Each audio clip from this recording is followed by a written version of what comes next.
ഞങ്ങളുടെ വീടിന്റെ അടുത്തുള്ള ഫാമാണ്. കുണ്ടൊക്കെ ഉണ്ടാവും, മീനൊക്കെ ഉണ്ടാവും. ഇതില് മീനുകൾ ഉണ്ട്. മീനാണ് കേട്ടോ ഇവിടെ വളർത്തുന്നത്. കുറേ മീൻ ആൾക്കാർ വാങ്ങാനൊക്കെ വരും. താറാവുകളൊക്കെ ഉണ്ടായിരുന്നു, പക്ഷെ അതൊന്നും ഇപ്പം ഇല്ല. പിന്നെ പശുക്കളെയൊക്കെ വളർത്തുന്നുണ്ട്. പശുവിൻ്റെ തൊഴുത്താണ് കേട്ടോ ഇത്.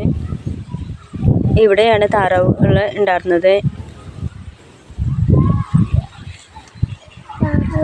താറാവുണ്ടോ? താറാവൊക്കെ